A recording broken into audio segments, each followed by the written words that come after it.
Hi, I'm Marcin O'Mwillior, and ahead of the SPAR Craic 10K 2026, we wanted to interview some of the giants of the local running scene. And among those is the legendary Davie Seaton, who had a key role in the establishment of the SPAR Craic 10K. And without him, there would not be a run across Belfast on the St. Patrick's Day. So, Davie, thanks for coming on this short podcast, which is trying to build that community of runners even more. But I want you to tell people who is Davie Seaton, and I think you've been involved in running now. I would say it's certainly 2 decades, maybe three, maybe four, maybe five, maybe six. This may be your seventh decade of involvement. So tell us a little bit about Davie Seaton and how you got involved in running as a schoolboy. Well, I'm 80 now. I'll be 81 in a few years. I started Congratulations. when I was at Inst, second year. It would have been probably 12 or 13. Now, I had run previously before that at the primary schools, with Strandtown Primary School in East Belfast, and ran in the Cubs and things like that. But it was really only when I got to Inst that I started to run. Running wasn't very fashionable. Inst, as you know, it was probably really, if you were a rugby player, you were in, hockey player, cricket player. Running, cross-country running was almost a poor relation. But anyway, we entered teams in various races, and I had a sort of reasonable success as a 15 or 14-year-old. I think it was Was there 15. was there a teacher who encouraged you in that, Davie? What made you stay the course? Because young people go from sport. Who encouraged you to stay with running? Well, it wasn't in the school that actually were instrumental in me staying in it. I was born in Huddersfield in Yorkshire, and when we were in Northern Ireland, I was very young. But there was a great runner called Derek Ibbotson, who was also from Huddersfield, and he broke Wow. the mile world record when I was a young, I think it was Okay. 1957. I was impressionable. I can remember as well, we were at Clockey for holidays. Those are the years. Sure, you were the same. Nobody went to Mallorca or Tenerife or anything. You know money. If you got to Malile or Clockey Yeah. or Porto, you were doing well. We were down at Clockey, and I remember watching that race, and that inspired me, particularly how well he ran and the fact that he was from the same town as I was. And I think that sort of lit the spark in me. And I never really looked back after that. I still continued to play football. I played a bit of rugby. In those days, you could have played football in the morning, run in the afternoon. One wasn't exclusive. So that's how I really got into it. So I spent my holidays in the early 70s when Belfast was in flames in Bangor every year at the Picky Pool and at Really? the Uh-huh. Barry's Amusements. Uh-huh. But you're a Bangor man who transplanted yourself to North Belfast. So tell us that. How did that happen? No, well, I was at Inst. In those days, you either ran for a school or you ran for a club. There was no dual sort of responsibility in those days. So anyway, there was a pal of mine, a fellow called Brian Boyd, and I didn't go on to university. I left at sixth form, and Brian, he lived in the Old Park Road, Cliftonville Road area. He belonged to North Belfast Harriers, and he said to me, "Why don't you come up and join our club?" Now, to tell you the truth, I'd hardly been over the Queen's Bridge. Well, it was, I tell a lie, I would have gone to Windsor Park to watch Linfield, or gone to Grosvenor Park. My Hmm. dad was from up around that direction to watch Distillery. Yeah. But I didn't know anything about North Belfast at all. I don't think I'd ever been there. But I went up, met him, went up there, was 17. I just started as a junior clerk in the Commercial Union Insurance Company. I went up there and I never looked back. They were a great bunch of guys, very diverse. Half of them are from Ardoyne, which is just down the road, and the other half basically were from the Shankill Road. So very, very, a lovely mix of guys. There was a few of us who were blow-ins from other bits of Belfast, but primarily that's where we drew our membership from. And I was made to feel welcome the first day I went through the door at Old Park Terrace there. And very working class communities, which Oh, may have been a bit of an education. very, very much. I mean, there was. I think there were only two of us had a grammar school education. There was a couple of boys from St. Malachy's, self and Boyd, and there was a few, but very, very, very, very much a working class. But that didn't fuss me in one bit, and I just fitted in, and we took it from there. But they were honest guys, some good runners, but as you say, working class. Wasn't all that much money about, but a lot of them, and but we all mucked in together, and we formed a very, very good team. I was And lucky at. And to divert just a bit, why has North Belfast Harriers continued to prosper all those years later? Because it's hard to keep anything to maintain longevity. But did you see even then the seeds of its resilience and success? Well, I came in, there was a lot of oil hands, as they call them in those days, and they talked about the old days and that there was a history to it.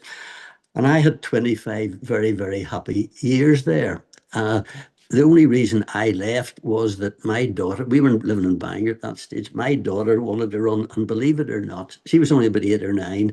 North Belfast in those days did not permit ladies to come into it. Now, Wow, it seems so unbelievable. strange now when you think of Gladys Gagnon and all these top runners that they've got. So anyway, in those days, you weren't Which allowed year? girls. What year period are we talking now, My Davy, where daughter was, women still weren't allowed to run? we're in the, my daughter was born 79. That would have been the mid 80s. So Oh Judy, my, oh she my. wanted to run. We were living in Bangor. So there was a North Down club. So I couldn't sort of send her there, not go myself. We didn't have all that many officials or coaches. So it was a job lot. Judy went and I went. I left North Belfast, not certainly under a cloud, far from it. Always been welcome back. Wish the guys good luck.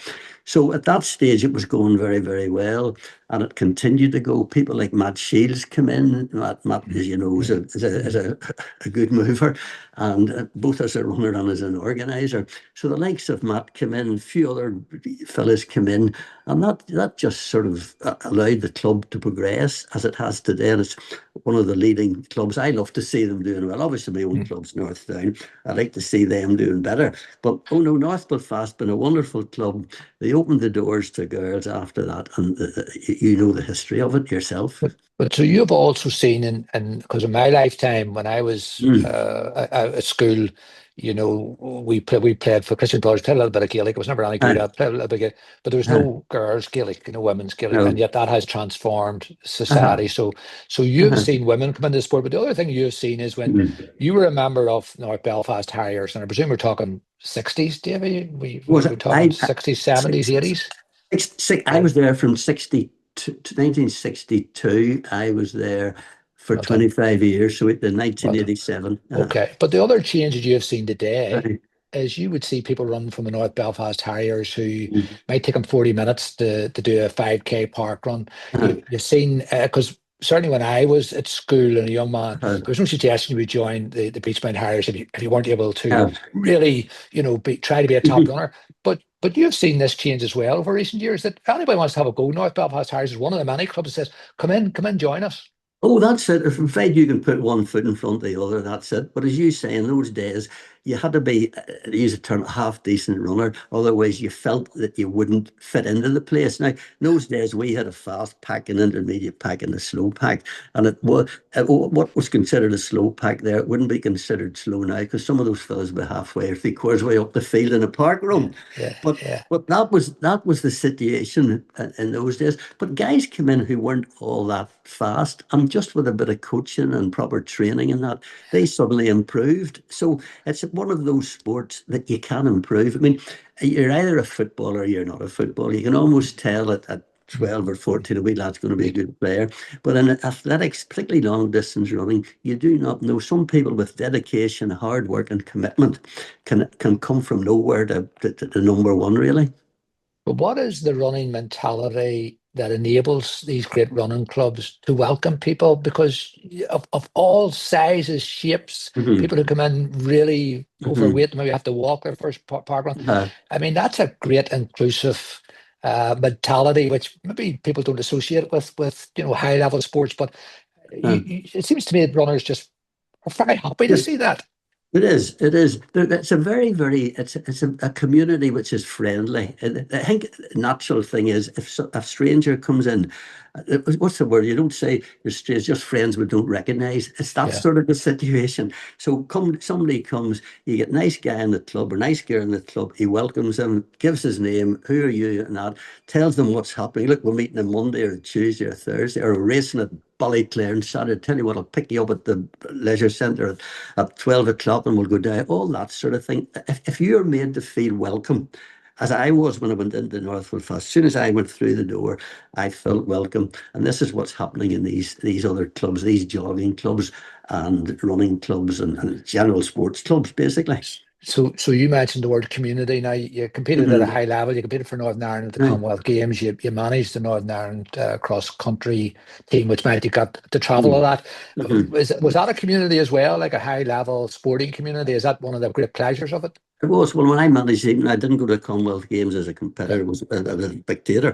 yeah. But no, I managed managed international cross country. We had diverse guys. I mean, I remember in one of the trips, I was either to Italy or was it Italy or Portugal? One of the young fellas, he was from an orphanage up in Derry, and he had never been on a plane in his life. Mm, And I right. can remember us checking in at Aldergrove, and he put his bag there. And he walked on. I said, Jerry, where's your bag? He thought I was going to the plane from that. He had never Wow. experienced anything like that. Mm, And yet with other fellas who were, doing PhDs at Queen's and different things, it was a wide ranging team that you took away. But strangely, all the guys got together. They did very well. They met people from other countries. African nations were just starting to emerge at that stage, the Kenyans, the Ethiopians. So our guys were starting to rub shoulders with people who they would have seen on television in those days, run from Crystal Palace and one thing and another. So how important, well, how important was athletics Northern Ireland for you and to stay involved? Why did you not just go out to seed and forget about all this and put on 5 or 6 stone and forget about running? But why did you stay involved all these years later? I mean, you're at least 68 years involved. Are you 68 years involved now? Uh, But why uh, did you stay involved? What's the big passion?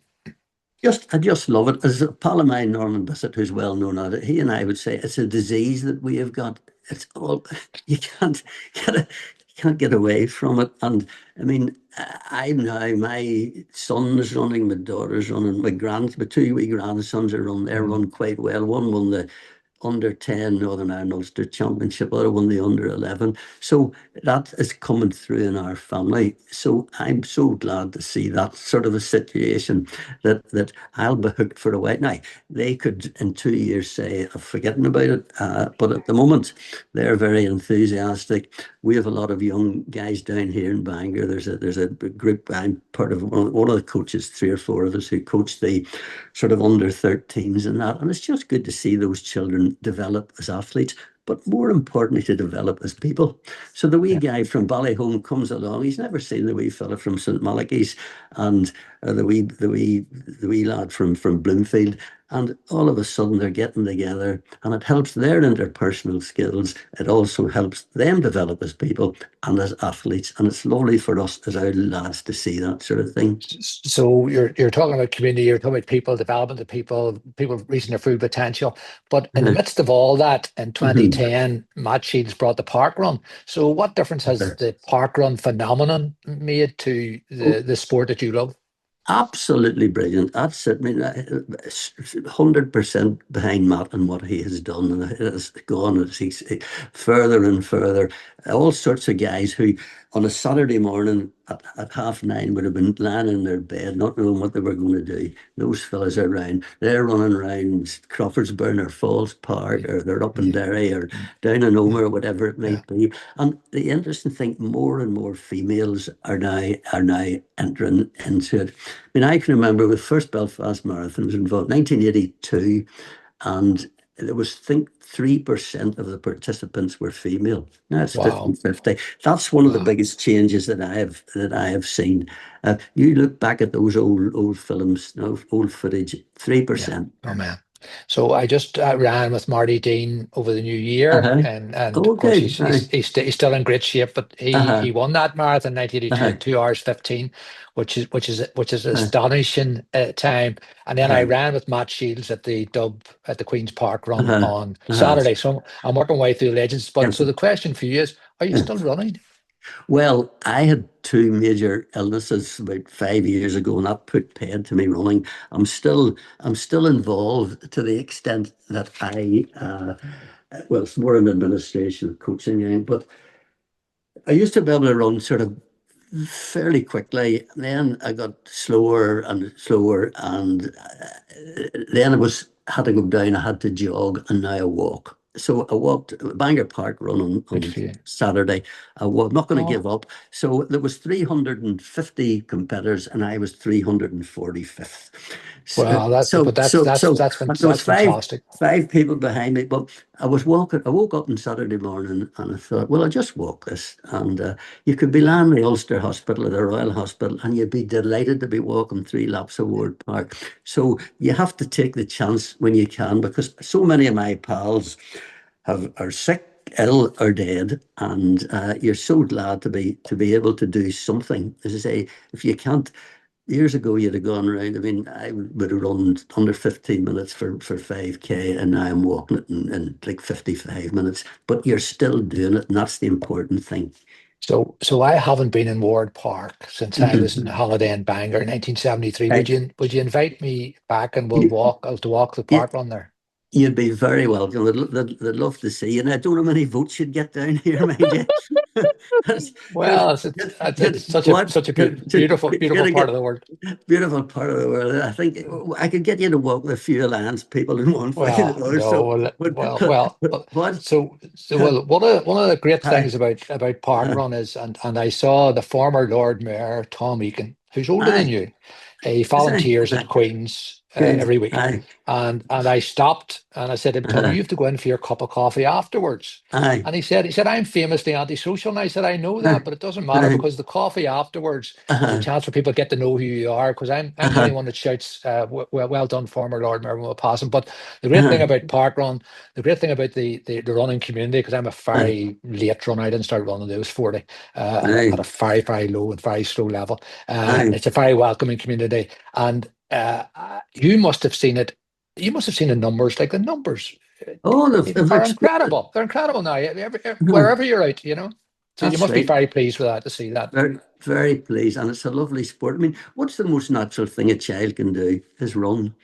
And not it. So why not get people out, encourage them to run open air, make friends, all that sort of thing. But if you come down here, you'd know Lord Andrew Of Muir, course. MLA, or Okay, Minister, okay. is this, likes Andrew and that. There's a lot of you Too fast. He's too fast for me. Too fast for me. crusty politicians, Yes. Marcin, Yeah. who you'd enjoy it. Oh, no, Well, they would love to see you down here. listen, I saw John Glover, your Aye, co-accused, who's another driving aye, force behind the success of athletics, and I saw him uh, running. I saw him right, running last Sunday in the park. I think he had a medical team behind him. The medical team was right, close, right, but he was running it in good shape. But so look, I aye, want to finish by thanking you for a lifetime of service to sport, to aye, community, to people.